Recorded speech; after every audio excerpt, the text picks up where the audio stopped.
Hello friends, स्वागत है आप सभी का हमारे चैनल कुकिंग स्टडी में। मैं कुणाल वेस्ट। इस वीडियो के माध्यम से दोस्तों आपके यहाँ पर कराऊंगा राउल्ट का नियम दोस्तों, जो कि आपका विलियन का एक बहुत महत्वपूर्ण टॉपिक है। इसके आधार पर बहुत सारे क्वेश्चन आते हैं, तो आपको यहाँ पर दोस्तों हम कराएंगे राउल्ट का नियम, और साथ ही साथ दोस्तों आपको इसके अंदर आने वाले छोटे छोटे जो टॉपिक हैं उनको भी आपको कराएंगे। तो आराम से आप देखिएगा दोस्तों वीडियो को शुरू से लेकर आखिर तक। और यदि आपने हमारे चैनल को सब्सक्राइब नहीं किया दोस्तों अभी तक, तो प्लीज़ हमारे चैनल को सब्सक्राइब कीजिए। बेल आइकन को प्रेस करना ना भूलिएगा दोस्तों, ताकि हमारी वीडियोस की नोटिफिकेशन आपको प्रथम प्राप्त हो सके। तो आइए शुरू करते हैं। आराम से आप देखिए दोस्तों, राउल्ट का नियम अर्थात राउल्ट्स लॉ। इसी के आधार पर दोस्तों बाद में आपको आदर्श और अनादर्श विलियन के बारे में बताएंगे, लेकिन फिलहाल दोस्तों यहाँ पर आप राउल्ट का नियम देखेंगे वीडियो में। पहले दोस्तों बात करते हैं विलियन। इसके बारे में दोस्तों आपको पहले भी हमने बताया जा चुका है कि विलियन क्या होता है, सोल्यूशन क्या होता है। यहाँ पर आप दोबारा देखेंगे दोस्तों शॉर्ट में। अवयवों का समांग मिश्रण विलियन कहलाता है। अवयव मतलब दोस्तों जो आपके कंपोनेंट होते हैं। मान लीजिए आपने कोई द्विअंगी विलियन लिया। द्विअंगी मतलब केवल आपके दो अवयव वहाँ पर होंगे। एक दोस्त आपका होगा विलायक। विलायक मतलब दोस्तों जो आपका क्या होता है, ज़्यादा मात्रा में होता है। और दूसरा एक होता है दोस्तों आपका विलेय, मतलब जो कम मात्रा में होता है। अब यहाँ पर देखिए दोस्तों, विलायक एक होता है किसी भी विलियन में, लेकिन विलेय दोस्तों बहुत सारे हो सकते हैं। यहाँ पर एग्जांपल के तौर पर देखिए, मान लीजिए आपने पानी लिया, पानी में दोस्तों आपने शुगर डाल दी, मीठा चीनी डाल दी दोस्तों, तो हिलाने पर क्या बन जाएगा, एक विलेन बन जाएगा। समांग का मतलब दोस्तों होता है समान रूप से घुला हुआ, तो वही दोस्तों आपका एक विलेन बनाएगा। तो ये दोस्तों आपका मिश्रण और विलियन में अंतर भी होता है, कभी आपका आता है। तो मिश्रण में दोस्तों आपका किसी भी प्रकार से आप मिला दें, लेकिन विलियन में दोस्तों आपका वो समान रूप से मिलना चाहिए। तो ये कंडीशन आपकी होती है सॉल्यूशन की। अब दोस्तों बात करते हैं ठोस पदार्थों का द्रव में विलियन एवं उनका वाष्प दाब। ये दोस्तों आपके देखिए सभी आपको समझने आवश्यक है, तभी आपको समझ में आएगा राउल्ट का नियम। तो देखिए ठोस पदार्थों का द्रव में विलियन एवं उनका वाष्प दाब। अब यहाँ पर देखिए महत्वपूर्ण बात आती है वाष्प दाब की। जब दोस्तों यहाँ पर देखिए ठोस का द्रव का विलयन आप देखते हैं दोस्तों, ठोस और द्रव का, तो एग्जांपल के तौर पर आप समझिए। यहाँ पर देखिए NaCl का जल में विलयन ले लीजिए, अर्थात दोस्तों नमक को जब आप जल में मिलाएंगे तो वो दोस्तों एक प्रकार का क्या है, जल क्या है दोस्तों आपका द्रव है, NaCl आपका ठोस है। तो दोनों का जो विलयन होगा दोस्तों ठोस का द्रव में विलयन कहलाएगा। और वैसे ही दोस्तों यदि आप शुगर को ले लें, शुगर के तौर पर आप सुक्रोज को ले लें या फिर कुछ अन्य ले लें दोस्तों, तो उनको आप जल में मिलाएंगे तो वहाँ पर भी दोस्तों आपको क्या मिलता है, एक सोल्यूशन बनता है। और वैसे दोस्तों आप और भी एग्जांपल ले सकते हैं, जैसा कि आपका शुगर के स्थान पर यूरिया भी आप ले सकते हैं, तो भी दोस्तों एक प्रकार से ठोस और द्रव का विलयन होता है। तो ये दोस्तों आपके एग्जांपल होगी ठोस का द्रव में विलयन। अब इनमें दोस्तों यहाँ पर देखिए खास बात क्या होती है, हम बात करते हैं वाष्प दाब। ऐसे विलयनों में वाष्प दाब जो होता है क्या होता है, वाष्प दाब मतलब दोस्तों पहले आप डेफिनेशन आप देखेंगे, परिभाषा देखेंगे। वाष्प दाब मतलब होता है दोस्तों किसी भी दिए गए ताप पर, कोई भी टेम्परेचर दिए गए ताप पर द्रव वाष्पित होता है। जहाँ पर दोस्तों आपका द्रव वाष्पित होने लगा, तो ऐसा ताप दोस्तों, तथा साम्यावस्था पर द्रव की वाष्प का द्रव प्रावस्था पर डाला गया दाब क्या कहलाता है दोस्तों, उस द्रव का वाष्प दाब कहलाता है। दोबारा आप समझेंगे, किसी दिए गए ताप पर द्रव वाष्पित होता है। किसी भी दिए गए ताप पर द्रव जब वाष्पित होता है तथा साम्यावस्था पर, साम्यावस्था कंडीशन आपने ले ली दोस्तों, वहाँ पर आपको ताप दाब समान रखना है, आयतन को समान करना है, वहाँ पर आपको हिलाना नहीं है। तो इक्विलिब्रियम पोजीशन आपने ले ली। साम्यावस्था पर द्रव वाष्प होता है, तो द्रव वाष्प का द्रव प्रावस्था पर, जो आपकी द्रव की प्रावस्था है, मूल अवस्था है दोस्तों, उस पर जो आपका दाब लगेगा उसे आप वाष्प दाब कहेंगे। एग्जाम्पल के तौर पर देखिए, मान लीजिए कोई आपने दोस्तों बीकर में यहाँ पर द्रव लिया है, देखिए यहाँ पर आपका सोल्यूशन है। अब ये दोस्तों आपका शुद्ध, यहाँ पर हमने शुद्ध विलायक लिया है, मतलब आपका केवल यहाँ पर आपका विलायक है। तो विलायक में जब आपने ताप दिया दोस्तों, तो ताप देने के बाद में, एक ताप के बाद में आपको दिखेगा ये जो वाष्प है निकलने लगी, अर्थात दोस्तों यहाँ पर देखिए छोटे छोटे कण आपके निकलने लगी। तो इनके द्वारा दोस्तों जो दाब लगेगा, जो भी यहाँ पर दाब के रूप में लगेगा दोस्तों, प्रेशर के रूप में लगेगा प्रावस्था पर, वही दोस्तों वाष्प दाब कहलाता है। लेकिन कंडीशन क्या है दोस्तों, आपकी साम्यावस्था है। तो सही रूप से आपकी डेफिनेशन होती है वाष्प दाब की, ये वाली। अब यहाँ पर देखिए दोस्तों, अवाष्पशील विलेय मिलाने पर वाष्प दाब पर अंतर। ये क्वेश्चन बार बार आता है दोस्तों। बताइए, जब आपने कोई सोल्यूशन लिया, आपने कोई भी यहाँ पर विलायक को लिया, तो वहाँ पर दोस्तों यदि आपने विलेय को मिला दिया, कोई ऐसा विलेय मिला दिया जो कि आपका अवाष्पशील हो। अवाष्पशील का मतलब दोस्तों जो कि वाष्पशील नहीं होगा। कहने का मतलब है, मान लीजिए आपने चीनी को लिया या फिर मान लीजिए आपने नमक को लिया। आप देखते हैं दोस्तों, यदि आप गर्म करेंगे तो आपका चीनी बच जाती है, तो वो दोस्तों एक प्रकार से अवाष्पशील आप कहेंगे। तो इसी प्रकार से मान लीजिए दोस्तों कोई भी आपने अवाष्पशील विलेय मिलाया सोल्यूशन में, तो उससे दोस्तों वाष्प दाब पर क्या अंतर पड़ेगा, बढ़ेगा घटेगा, जो भी होगा। बार बार एक क्वेश्चन आपका आता है। ये दोस्तों आपका घट जाता है। घटेगा कि यहाँ पर देखिए आप फिगर के माध्यम से आप देखिए, मान लीजिए पहले आपने शुद्ध विलायक लिया, ये आपका शुद्ध है, केवल यहाँ पर आपका विलायक के रूप में है, जो कि आपका दोस्तों वाष्पशील है, अर्थात वाष्पित होता है। लेकिन जब आपने दोस्तों एक ऐसा विलय मिला दिया जो कि क्या है, अवाष्पशील है, तो यहाँ पर देखिए आप देखते हैं दोस्तों जो आपके रेड वाले बने हैं वो क्या है, वो आपके विलय हैं दोस्तों। मान लीजिए आपने चीनी को ही मिला दिया, फिर आपने कुछ और यूरिया मिला दिया।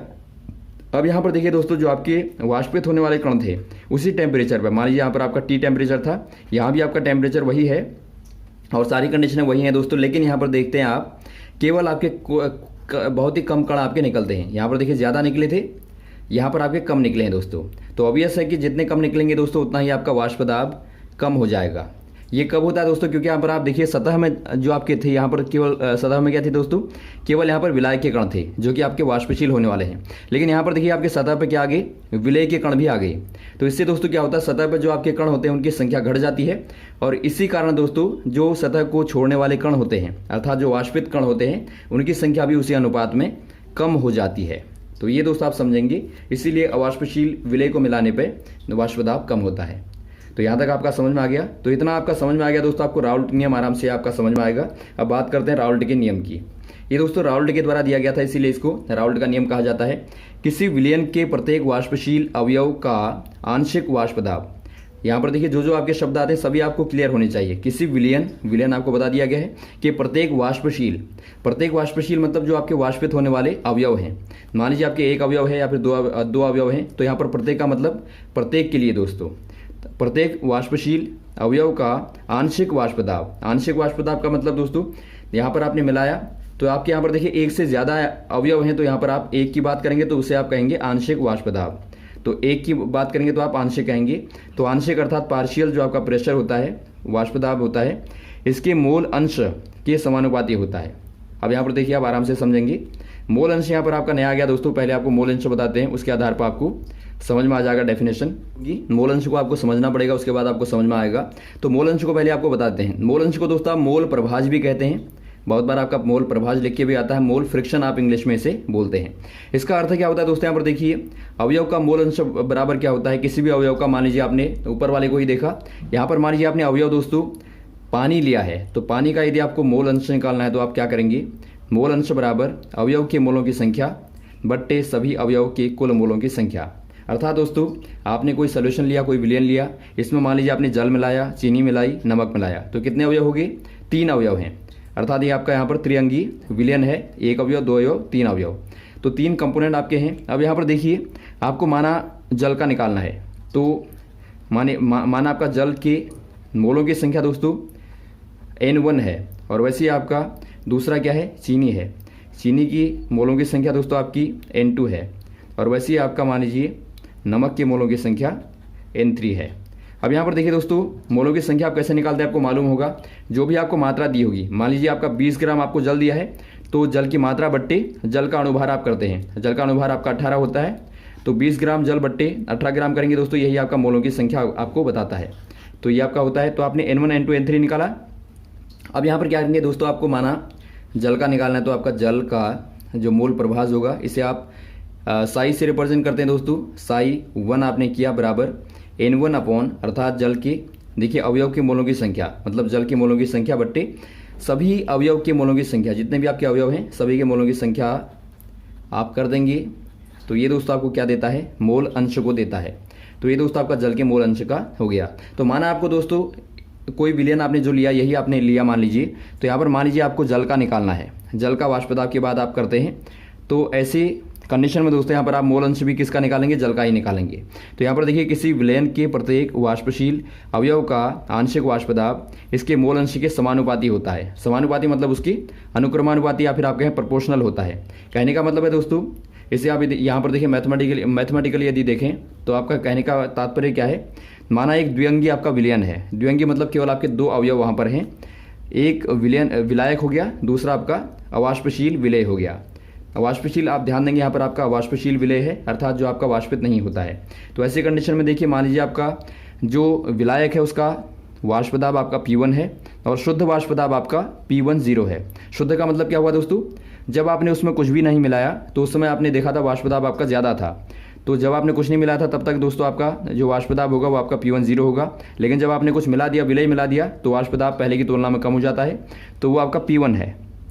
तो ऐसी कंडीशन में दोस्तों आपका राउल्ट के नियम के अनुसार जो P1 है, P1 मतलब जो आपका आंशिक वाष्प दाब है, अर्थात जो आपका विलय को मिलाने के बाद का वाष्प दाब है, वो आपका प्रोपोर्शनल होगा मोल अंश के। मोल अंश मतलब आपका जो दोस्तों आपने मोल फ्रैक्शन को देखा था उसके प्रोपोर्शनल होगा, अर्थात सांद्रता के एक प्रकार से आपका प्रोपोर्शनल होगा, क्योंकि दोस्तों जो मोल अंश है वो एक प्रकार से क्या बताता है, सांद्रता को बताता है, कंसंट्रेशन को बताता है। तो P1 बराबर यदि आप करेंगे दोस्तों, प्रोपोर्शनल को आप हटाते हैं तो आपको पता है एक क्या आता है आपका, एक कांस्टेंट आता है दोस्तों, एक नियतांक आपका आता है, नियतांक इसे आप बोलते हैं। तो यहाँ पर आपका नियतांक के रूप में दोस्तों P1 0 आता है। तो ये आपकी महत्वपूर्ण वाली बात है, मजे वाली बात है, यहाँ पर आपका P1 0 ही आ जाता है कांस्टेंट के रूप में। जो आपका नियतांक है दोस्तों बिल्कुल आपका P1 0 के बराबर होता है। P1 0 क्या है दोस्तों, आपका शुद्ध अवस्था में विलायक का वाष्प दाब होता है। तो ये दोस्तों आपका राउल्ट का मैथमेटिकली आप फॉर्म कहेंगे, इससे आपको आराम से समझने में सहूलियत होगी, और जब भी आपको बताना होगा तो आप आराम से ये वाला टिक करेंगे। अब यहाँ पर देखिए P1 0 आपको पहले ही बता दिया गया, शुद्ध विलायक का वाष्प दाब है, 101 आपका मोल अंश है, और ये आपका दोस्तों P1 क्या है, आंशिक रूप से जो आपका वाष्प दाब था वो आपका P1 है। तो ये दोस्तों आपको बताता है। दोस्तों यहाँ पर देखिए ग्राफ आप देखेंगे, आलेख देखेंगे दोस्तों, बार बार आता है, कभी कभी इसके बीच में आलेख बताने को आता है। विलायक के वाष्प दाब अर्थात P1 0 तथा मोल अंश या फिर आप कहें मोल प्रभाज 101 के मध्य में जो खींचा गया ग्राफ वो कैसा आता है। यहाँ पर देखिए दोस्तों आपने क्या लिया, ये आपने वाष्प दाब लिया है, और ये दोस्तों आपने मोलों का अंश लिया है। मोल अंश मतलब आपको बता दिया गया हमने, जो आपके मोलों की संख्या को और कुल मोलों की संख्या को अनुपात को बताता है, तो वो आपका मोल अंश कहलाता है।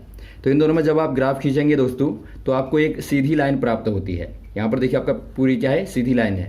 ये दोस्तों आपका शुद्ध विलायक के लिए है, शुद्ध विलायक मतलब P1 0 और 101 के बीच में आपका ग्राफ है। तो आपको दोस्तों ऐसी प्राप्त एक लाइन होती है, अर्थात कहने का मतलब क्या है दोस्तों, आप जैसे जैसे आप मात्रा को बढ़ाएंगे, मान लीजिए आपने जल की मात्रा को बढ़ाया तो आपका लगातार क्या हो गया दोस्तों, वाष्प की मात्रा भी आपकी लगातार बढ़ने लगी। तो इस प्रकार से आपका वाष्प दाब भी आपका दोस्तों बढ़ने लगा। तो ये क्या दिखाता है दोस्तों, ये दिखाता है कि आप सांद्रता को बढ़ाते हैं तो वैसे वैसे आपका दोस्तों वाष्प दाब भी बढ़ता है। तो यह दोस्तों एक प्रकार से आदर्शता को दिखाता है, अर्थात एक राउल्ट के नियम को दोस्तों पालन करता है। अब यहाँ पर देखिए दोस्तों इसी के आधार पर आप क्या करेंगे, बाद में आदर्श और अनादर्श को दोस्तों हम परिभाषित करेंगे, आपको समझ में आ जाएगा आराम से, यदि आपको यहाँ तक समझ में आता है तो यहाँ पर आप एक नोट याद रखेंगे, यदि कोई विलयन सभी सांद्रताओं के लिए राउल्ट के नियम का पालन करता है तो उसका वाष्प दाब एक सरल रेखा में 0 से लेके शुद्ध विलायक की वाष्प दाब तक बढ़ता है। कहने का मतलब आपको समझ में दोबारा आप देखेंगे, यदि कोई भी विलयन दोस्तों क्या है, सांद्रताओं पर, सभी सांद्रताओं पर, कहने का मतलब है आपने मान लीजिए कम मात्रा ली तो वहाँ पर आपकी सांद्रता कम होगी। अब आपने मात्रा बढ़ा दी दोस्तों, विलायक की मात्रा बढ़ा दी, तो तब भी दोस्तों माना वो इसको फॉलो करता है, राउल्ट के नियम को फॉलो करता है, पालन करता है। तो आप कहते हैं सभी सांद्रताओं पर यदि आपका नियम को पालन करता है तो उसका वाष्प दाब जो होगा एक सरल रेखा में 0 से लेकर शुद्ध विलायक की वाष्प दाब तक बढ़ेगा। अर्थात दोस्तों मान लीजिए यहाँ पर आपका शुद्ध में यहाँ तक बढ़ता है। अब आपने मान लीजिए कोई इसमें क्या मिला दिया, आपने कोई विलय मिला दिया, वाष्पशील विलय मिला दिया, तो वो भी दोस्तों क्या होगा, वो आपका लगातार बढ़ता रहेगा। कब तक बढ़ेगा दोस्तों, जब तक यहाँ पर ना पहुँच जाए। अंतर क्या होगा, केवल आपको ताप पहले की तुलना में ज़्यादा देना पड़ेगा, क्योंकि आप अशुद्ध है तो वहाँ तक दोस्तों आपको ताप देना पड़ेगा। तो कहाँ तक बढ़ेगा, वो यहाँ तक बढ़ेगा दोस्तों। तो कहने का मतलब है दोस्तों आपका विलय को मिलाने के बाद भी ये शुद्ध वाष्प दाब तक बढ़ेगा। केवल अंतर क्या होगा दोस्तों, पहले की तुलना में आपको ताप ज़्यादा देना पड़ेगा, क्योंकि आपका वाष्प, आपने देखा वाष्प दाब जो होता है वो दोस्तों विलय को मिलाने पर कम हो जाता है, तो आपको ताप ज़्यादा देना पड़ेगा, तो आपका बढ़ता बढ़ता यहाँ तक जाएगा। तो ये रहा दोस्तों आपका टॉपिक महत्वपूर्ण वाला, उम्मीद आपको समझ में आया होगा, सारे कॉन्सेप्ट क्लियर हुए होंगे। यदि आपको कोई कन्फ्यूजन रहा हो दोस्तों, आप कमेंट बॉक्स में कमेंट कर सकते हैं।